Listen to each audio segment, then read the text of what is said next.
کریم میں بھی ہے تو انہوں نے فرمایا ہاں اللہ پاک نے بروں کے بارے میں فرمایا ہے کلا انہم عن ربہم یومئذ لمحجوبون، کہ برے لوگ رب سے حجاب میں ہوں گے، پردے میں ہوں گے، ان کو دیدار نہیں۔ تو فرمایا اس کا مطلب کیا کہ اچھوں کو جو ہے وہ دیدار ملے، تو قرآن خود کہہ رہا ہے کہ یہ چیز۔ تو جب اللہ پاک نے یہ کہا آسمانوں کو، پہاڑوں کو، زمین کو، فرشتوں کو، تو انہوں نے سوچا اور کہا کہ ہم تو اب ویسے ہی اللہ کی عبادت کر رہے ہیں، لیکن چلو بڑا انعام نہ ملے دیدار کا، یہ نہ ہو کہ ہم نے وہ طاقت لے لی اور ہم غلط استعمال کر کے عذاب میں نہ چلے جائیں۔ فَأَبَيْنَ أَن يَحْمِلْنَهَا، انہوں نے انکار کر دیا، انہوں نے کہا یا اللہ ہمیں یہ نہیں چاہیے۔ جیسے کوئی ہوتا دے آپ کو کہ آپ کو وزیر اعظم بنانا ہے، آپ کہیں میں نہیں بننا چاہتا، پتہ نہیں کیا ہونا ہے کیا نہیں، لیکن اللہ پاک نے فرمایا وَحَمَلَهَا الْإِنسَانُ، کہ انسان نے وہ لے لی۔ اب میرے اور آپ کے پاس جو ہے وہ چیز موجود ہے کہ ہم چاہیں تو برائی اچھائی کر سکتے ہیں، پہاڑ نہیں کر سکتے، فرشتے نہیں کر سکتے، زمین اسمان نہیں کر سکتے۔ دو مخلوقیں ہیں جن کو ثقلین کہتے ہیں، جن و انس، ہم جو ظاہری مخلوق ہے وہ۔ اب انسان نے وہ لے لی، کیا لے لی؟ امانت وہ کیا تھا؟ اختیار۔ اس کے بعد اللہ پاک نے فرمایا کہ اب تمہاری آزمائش ہوگی، اب وہ نفس والی بات آ رہی ہے، میں 4 چیزیں تمہیں مزید دوں گا، 4 چیزوں کے ذریعے تمہاری آزمائش ہوگی۔ وہ 4 چیزیں کیا ہیں؟ پہلی چیز جسم، یہ جو جسم اللہ پاک نے ہمیں دیا ہے، جسم میں کیا چیز لگی ہوئی ہے؟ جسم میں 7 چیزیں بنیادی طور پر لگی ہیں، اسی سے نفس انہی کو استعمال کرتا ہے، نفس جو ہے وہ انہی کو استعمال کرتا ہے۔ کون سی؟ زبان، کان، آنکھیں، ہاتھ، پاؤں، پیٹ، شرم و حیا کے اعضاء، یہ 7 چیزیں لگا دی۔ اور حضور علیہ السلام نے تو فرما دیا کہ من یضمن لی ما بین لحیی وما بین رجلی اضمن لہ الجنہ، مجھے جو 2 ان چیزوں کی ضمانت دے دے، دو جبڑوں کے درمیان یعنی زبان اور شرمگاہ عزتوں کی حفاظت کی، میں اس کو جنت کی ضمانت دے دوں۔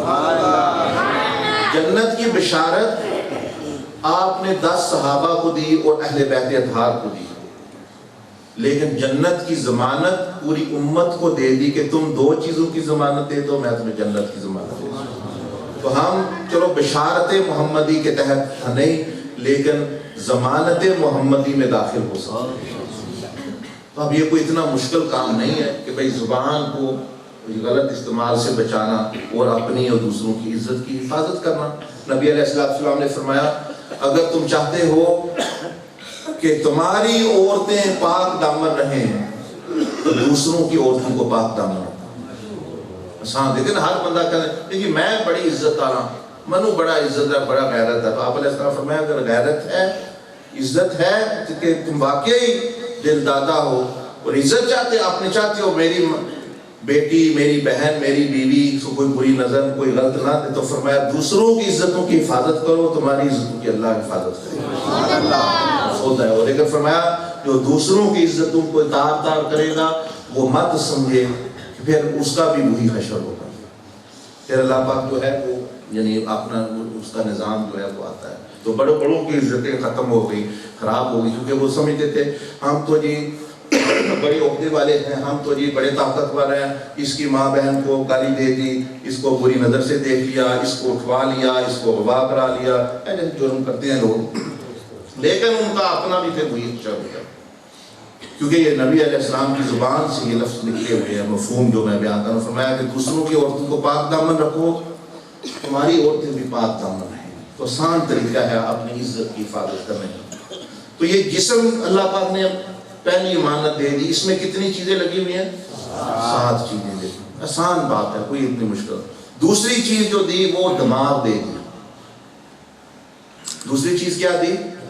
کہ اب اپنی مرضی ہے ہم اس دماغ کے ساتھ امت کی بھلائی کی پلاننگ کریں یا امت کی تباہی کی پلاننگ کریں، یعنی یہ سوچیں لوگوں کو فائدہ کیسے ہو جائے یا یہ سوچیں لوگوں کو نقصان کیسے ہو، یہ ساری وہ اختیار ہے۔ اور تیسری چیز کیا دے دی؟ دل دے دیا۔ دل میں کیا ہوتا ہے؟ دل میں اخلاق ہوتے ہیں، دل میں اخلاق ہوتے ہیں، صفات ہوتی ہیں اچھی یا بری، کہ یہ بندہ دل میں حسد اور بغض یہ چیزیں اپناتا ہے یا دوسری اپناتا ہے۔ اور چوتھی اور آخری چیز جو ہمارا موضوع بھی ہے وہ نفس ہے۔ نفس کیا ہے؟ نفس خواہشات اور جذبات کا نام ہے۔ جیسے یہ جذبات ہوتے ہیں، جس کو کہتے ہیں فلانا بندہ جی بڑا ایموشنل ہو گیا، جذباتی ہو گیا، یہ نفس کی چیزیں ہیں۔ جذباتی ہونا، غصہ ہونا اور جی پیار ہو جانا، وہ اس طرح کے جو عارضی جو خواہشات، جذبات، یہ ساری اس چیزیں۔ تو یہ کتنی امانتیں اللہ پاک نے دے دی۔ آپ دیکھیں، یہ تو ہم ہو گئے نا، یہ ہمیں اللہ نے طاقت دے دی، اس کے بعد جسم دے دیا وہ عمل کرتا ہے، دماغ دے دیا وہ سوچتا ہے، دل دے دیا وہ اس میں صفات ہے، اخلاق ہے، اور نفس دے دیا اس میں خواہشات ہے۔ اب اصلاح کی طرف آ رہے ہیں، ابھی تزکیہ ان کا کیسے کرنا ہے۔ ان کو تزکیہ کہتے ہیں، پاک کر کے، صاف کر کے، تاکہ اس میں بڑھوتری اور وہ بڑھے، اور وہ یعنی اس کی شان جو ہے بڑھے، اور مطلب ہے یعنی نفع ہو۔ اب ان چار چیزوں کا چار ہی ہستیوں سے تعلق یہ بنتا ہے، یعنی ان چار چیزوں کا واسطہ چار ہی ہستیوں سے پڑتا ہے۔ کتنی ہستیوں سے؟ چار ہی ہستیوں سے۔ کون کون سی چار؟ نمبر ایک، اللہ پاک کی ذات سے۔ سب سے پہلے تو اللہ سے بات ہے، جسم سے میں کیا کرتا ہوں اللہ پاک کے بارے میں۔ جسم میری اطاعت کرتا ہے، شرک کرتا ہے، کفر کرتا ہے۔ دماغ میرا اللہ کے بارے میں اچھی سوچ رکھتا ہے، دل جو ہے یہ اللہ کی محبت رکھتا ہے نہیں رکھتا، نفس جو ہے یہ اچھی خواہش رکھتا ہے اللہ کے بارے میں، اور یا بری خواہشات رکھتا ہے۔ دوسری ہستی کس کے ساتھ یہ تعلق ہے چار چیزوں کا؟ وہ ہے نبی علیہ السلام۔ اب اس نبی حضور علیہ السلام کے ساتھ بھی ان چار ہی چیزوں کا تعلق ہے، کہ جسم کیسا تعلق رکھتا ہے وہ بھی میں آپ کو بعد میں دکھاؤں گا، دماغ کیسا تعلق رکھتا ہے، دل کیسا حضور علیہ السلام سے تعلق رکھتا ہے، اور نفس کا تعلق جو ہے کیسے۔ تیسری جو جس کے ساتھ یہ تعلق ہے وہ ہے انسان۔ ان چار چیزوں کا انٹریکشن کہتے ہیں واسطہ پڑھنا، لگانا۔ آپ کا پڑھتا ہے واسطہ انسانوں سے یا نہیں؟ پڑھتا ہے، جسم کا بھی پڑھتا ہے، دماغ کا بھی پڑھتا ہے، دل کا بھی پڑھتا ہے، نفس کا بھی پڑھتا ہے، ہر روز ہی پڑھتا ہے۔ چوتھی چیز جس سے واسطہ پڑتا ہے وہ ہے عام مخلوق دوسری، جس میں جانور آ گئے، بھینس آ گئی، مطلب ہے یعنی یہ اور پرند چرند، زمین آ گئی، پودے آ گئے۔ کہتے ہیں ان چیزوں کو بھی نقصان نہیں دینا چاہیے۔ کہتے ہیں امام علی بن حسین زین العابدین رضی اللہ عنہ، جو امام حسین کے بیٹے تھے، وہ اس مہینے میں آپ کی پیدائش ہے، 15 جمادی الاولیٰ۔ آپ ایسی ہستی گزری ہیں کہ آپ جیسا عابد ان کے زمانے میں نظر نہیں آتا تھا، اور یعنی زین العابدین آپ کو لقب دیا گیا۔ ان کی ایک اونٹنی تھی جس کو انہوں نے اس پر کئی حج کیے، اور جانور بھی آپ نے اور بھی، لیکن آپ نے کبھی بھی اس کو مارا نہیں۔ اور فرماتے ہیں کہ جب آپ کی وفات ہوئی تو وہ 3 دن اس نے کچھ کھایا پیا نہیں، تو پھر وہ قبر پہ بیٹھی رہی 3 دن کھائے پی کو رہے۔ کیوں تھا یہ؟ وہ اتنے شکر گزار بندے تھے اللہ کے۔ کہتے ہیں ہم بھی کہتے ہیں ہمارے پاس کچھ نہیں ہے، یہ ہے وہ ہے۔ ان کے بارے میں کہتے ہیں ان کو اللہ نے ایک زمین دی تھی مدینہ شریف میں۔ امام زین العابدین، میں آپ کو عرض کر رہا ہوں کہ یہ امام حسین کے بیٹے، حضرت علی کے پوتے، اور جن سے سارے سیدوں کی حسنی حسینی سادات کی نسل چلی، جن کا درجہ بندہ اندازہ نہیں لگا سکتا، کہ کربلا سارا ان کے سامنے ہوا۔ میری اتنا صبر اور اتنا زہد اور اتنا تقویٰ، کہ ابھی عمرے پہ ہم گئے تھے، عمرے پہ بڑا رش ہوتا ہے، اتنا رش ہوتا ہے، بندہ حجر اسود کو چومنا ہو تو پہلوان چاہیے، لڑنے والا بندہ ہو تو تب جا کے وہ پہنچ سکتا ہے، ورنہ نہیں۔ کہتے ہیں کہ خلیفہ بن منصور تھا یا وہ ہشام، یہ جب وہاں گیا اپنا حج کے لیے یا عمرے کے لیے وہاں گیا، بادشاہوں کے ساتھ پھر لوگ ہوتے ہیں آگے دربان، وہ انہوں نے بندوں کو ہٹایا، بندے گالیاں دے رہے تھے، بھئی یہ ہمیں ڈسٹرب کر رہے ہیں، ہم طواف کرنا چاہتے ہیں۔ وہ اسے حکومتی کارندے تھے، اس نے ہٹو کے جی میں نے کعبہ کے اندر جانا ہے، میں نے حجر اسود چومنا ہے، انہیں چوما، لیکن بندوں نے پسند نہیں کیا، پھر وہ جلدی جلدی کر کے واپس آ گیا، پھر بندوں نے طواف شروع کر دیا، آج کا بنا تھا۔ اتنی دیر میں بندے طواف کر رہے ہیں، یہ بھی ابھی ادھر ہی کھڑا ہے، وہی رات کا وقت ہے، سارا حرم بھرا ہوا ہے، مطاف بھرا ہوا ہے، ایک بندہ باب عمرہ سے یا کسی دروازے سے داخل ہوتا ہے مسجد حرام میں، یعنی کعبہ شریف کی مسجد میں، پتلا سا، جو ہی وہ مطاف کی طرف آتا ہے تو لوگ جو ہے وہ سمندر جس طرح چیر آتا ہے اس طرح جو ہے پیچھے ہٹنا شروع ہو جاتے ہیں، پیچھے ہٹتے جاتے پورا مطاف جو ہے وہ خالی ایک طرف ہو جاتے ہیں، آدھے بندے ادھر آدھے، طواف بھی رک گیا، آپ نے حجر اسود کو چوما تو واپس آگے پھر وہ خلیفہ بڑا حیران ہو، اس نے کہا ہم تو کتنے لوگوں کے ساتھ اس طرح کرنے جا رہے ہیں، یہ کیا طاقت ہے اس بندے کے پاس کہ بندے خود بخود۔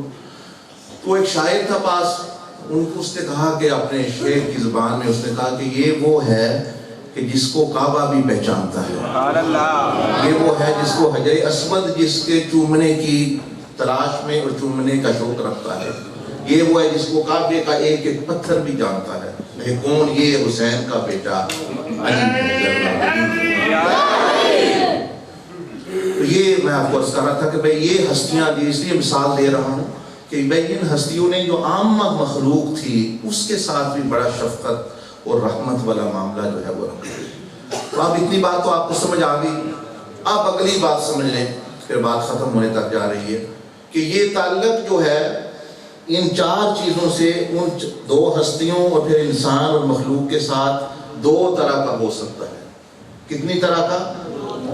دو طرح کا۔ تعلق کی دو قسمیں، یا تو منفی ہو سکتا ہے اور یا پازیٹیو مثبت ہو سکتا ہے، یا اچھا یا برا، یعنی یا نیک یا بد، یعنی میں کسی انسان کو یا فائدہ پہنچا سکتا ہوں یا نقصان پہنچا سکتا ہوں، میں اللہ کو یا ناراض کر سکتا ہوں جسم اور دماغ اور دل سے، یا راضی کر سکتا ہوں، میں حضور علیہ السلام کو خوش کر سکتا ہوں یا آپ کو پریشان کر سکتا ہوں۔ کیسے؟ آپ کہیں گے کیسے؟ وہ تو آپ دنیا سے پردہ فرما گئے، لیکن آپ پر ساری امت کے اعمال پیش ہوتے ہیں۔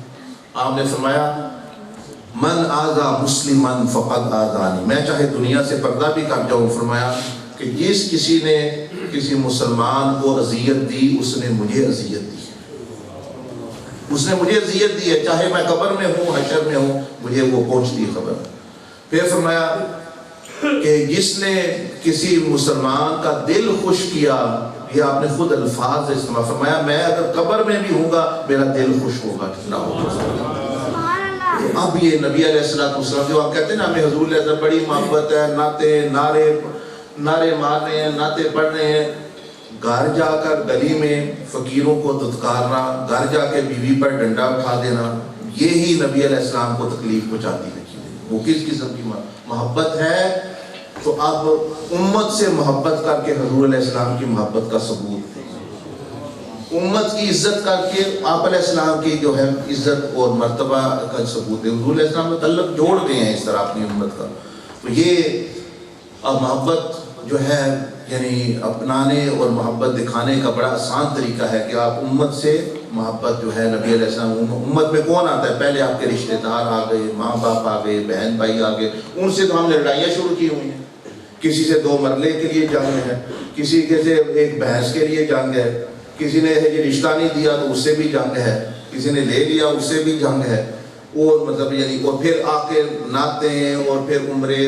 اس لیے ایک ولی تھے وہاں مدینہ شریف میں، صاحب کشف ولی ہوتے ہیں کہ جن کو یہ پردہ اٹھا ہوا ہوتا ہے ان کو دوسری دنیا بھی نظر آتی ہے۔ وہ فرماتے ہیں وہ ہمیں ادھر بٹھا کے بتا رہے تھے، کہہ رہے تھے کہ میں ادھر ہوتا ہوں، میں نبی علیہ السلام کو دیکھتا ہوں کہ بندے جو سلام کرتے ہیں بعض کا تو حضور علیہ السلام جواب دیتے ہیں، بعض کو مسکرا کے جواب دیتے ہیں اور بعض سے منہ پھیر لیتے ہیں، ہر ایک کا سلام قبول نہیں ہوتا ہے۔ پھر ہم نے پوچھا کہ یہ کون لوگ ہیں کہ جن کو یہ سلام قبول نہیں آتا؟ فرمایا یہ زیادہ تر وہ لوگ ہوتے ہیں جو سنت کا مذاق اڑاتے ہیں، اور دوسرا وہ لوگ جو آپ کی امت پر ظلم کر کے آتے ہیں، مطلب اس کے پیسے کھائے ادھر عمرے پہ چلے گئے، جیسے یہ حکومت والے بعض لوگ کرتے ہیں. یہ جو پیسے خزانے میں حکومت میں ہوتے ہیں یہ عام غریب لوگوں کے، ہمارے سارے آپ جنہوں نے ٹیکس دیا ہوا ہے، اور یہ ان پر عمرے اور حج کر رہے ہیں. تو اب کیسا وہ مقبول ہوگا حج؟ وہ تو ان کے منہ پہ مار دیا جاتا ہے.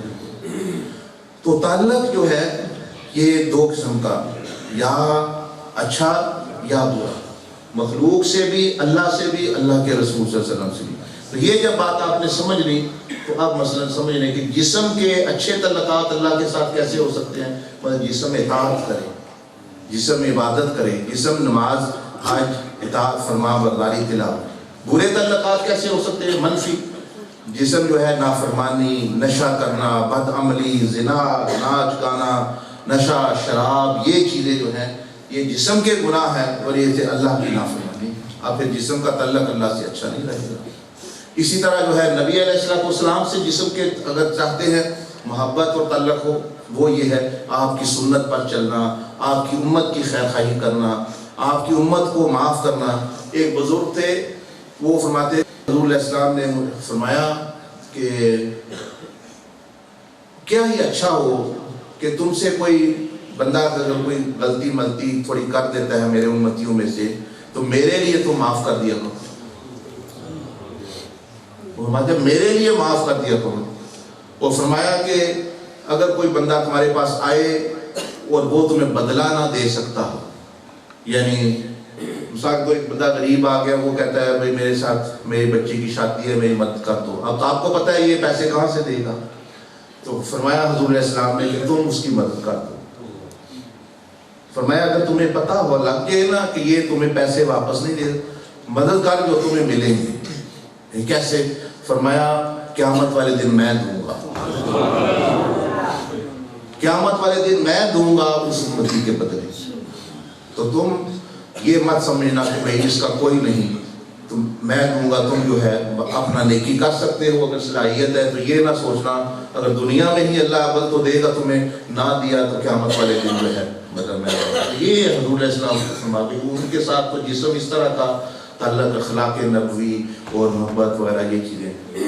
اسی طرح منفی تعلق بھی نبی علیہ السلام سے رکھ سکتا ہے بندہ، نافرمانی، سنت کی خلاف ورزی، شریعت کی خلاف ورزی، گانا بجانا، ڈھول ڈمکا اور نافرمانوں کی زندگیاں گزارنا، کافروں کے طریقوں کے پیچھے چلنا. یہ گانے بجانے والے ہیں اور یہ ایکٹرز ہیں، یہ تو دیکھو یہ بیچارے خود پریشان ہیں، ان کو پتہ نہیں کیا کرنا.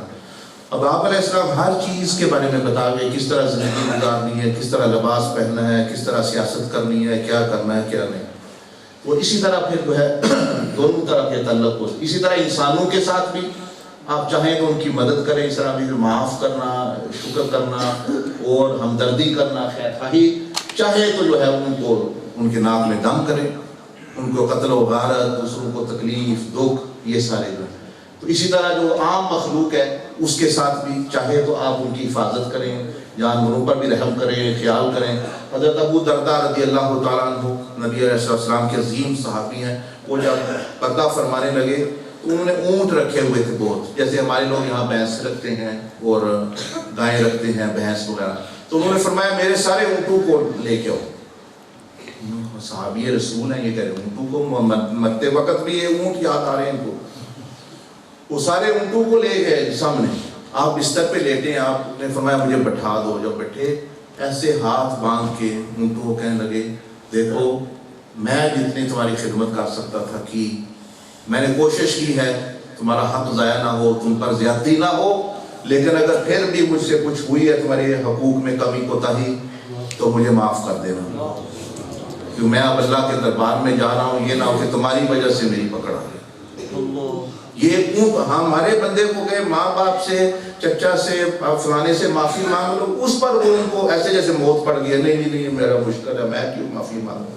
اور یہ ہیں اللہ کے رسول کے عظیم صحابی جو اونٹوں سے معافی مانگ رہے ہیں. وہ اس لیے اونٹوں سے مانگ رہے تھے کہ انہوں نے حضور علیہ السلام خود دیکھا تھا کہ نبی علیہ السلام اونٹوں سے گفتگو فرماتے بعض دفعہ، اور اونٹ شکایت کرتے، اور آپ تنبیہ بھی فرمائی کئی لوگوں کو اپنے زمانے میں کہ بھئی یہ جانور ہیں، یہ شکایت کر رہے ہیں، تم ان پر زیادتی نہ کرو.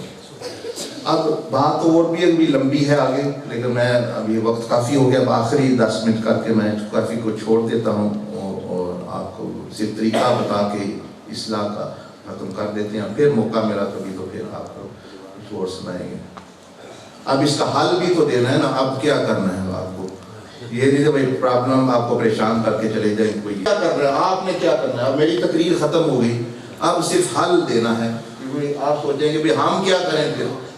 آپ نے یہ کرنا ہے، پہلے تو اپنے زندگی کا رخ درست کرنا ہے کہ میری منزل کیا ہے. میں دنیا میں اللہ کو راضی کرنے آیا ہوں یا نفس کو راضی کرنے آیا ہوں یا ڈھول ڈمکا اور یعنی شیطانیت اور اس طرح کی چیزیں کر رہے ہوں. پہلے فیصلہ بندہ یہ کرے نا، میں کیوں آیا ہوں. یہ دیکھیں، پھر دیکھیں. سب سے پہلے صرف اللہ پاک کی ذات تھی اور کچھ نہیں. وہ پہلے میں نے آپ کو بتایا. یہ جو پہلے ابھی میں نے آپ کو بتایا